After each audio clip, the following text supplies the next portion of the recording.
ही चणा डाळ साधारणतः 8 तास भिजवून घेणे.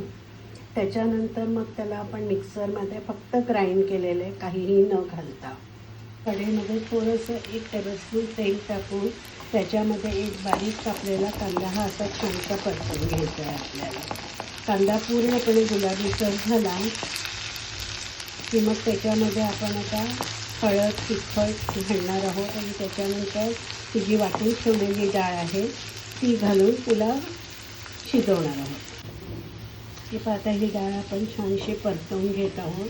आता याच्यावर आपण झाकण ठेवून तिला पूर्णपणे ड्राय होईपर्यंत आपल्याला परतवायचं. याच्यामध्ये फक्त तिखट, हळद आणि मीठ एवढंच आपण घातलं आहे.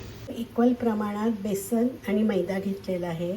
याच्यामध्ये हे असं आपण तेल घालणार आहोत, थंड तेल. आणि हे सगळं या मैदा आणि बेसनला व्यवस्थितरित्या लावून घ्यायचं आहे आपल्याला. म्हणजे पूर्ण कोट झालं पाहिजे ते. हे पहा, हे अशा प्रकारे ते झालं पाहिजे. याच्यामध्ये आता मी तिखट, मीठ आणि हळद हे घालून याचा आपण जसं नॉर्मल आटा मळतो तसा आटा मळून घेते. आपण पुरीसाठी बनवतो तसा हा घट्टसर आटा बनवून घेतला आहे.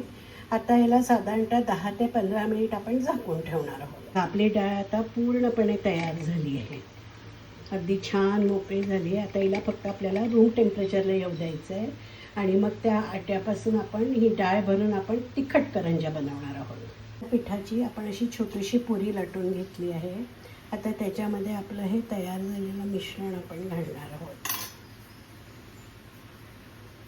तुम्हाला किती त्याच्यात मिश्रण पाहिजे त्याप्रमाणे आपण घालू शकतो, पण खूप जास्तही घालू नका, कारण मग करंजी तळताना फुटेल. आणि आता हिला आपण करंजीचा शेप देणार आहोत.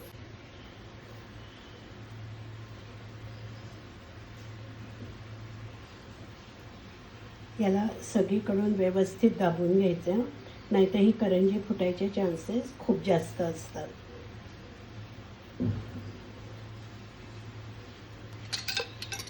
तुमच्याकडे जर प्लास्टिकचा करंजीचा किंवा स्टीलचा साचा असेल तर तुम्ही त्याच्यातही ही करंजी करू शकता, किंवा मग हा असाही शेप करू शकतो आपण.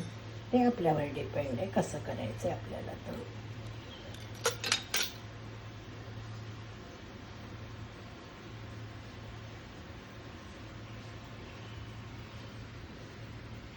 अशा प्रकारे आता मी सगळ्या करंज्या बनवून घेते. अशा प्रकारे आपण या करंज्या बनवून घेतल्या आहेत. आता याला आपण डीप फ्राय करणार आहोत. तेल आता छान गरम झालेलं आहे. या गरम तेलामध्ये आपण अगदी सिमवर या करंज्या फ्राय करून घेणार आहोत. अगदी छान खुसखुशीत होतात या. आता या आपल्या खाण्यासाठी रेडी असलेल्या करंज्या आहेत, तिखट करंज्या, आणि त्याच्यासोबत चवीला थोडी मिरची.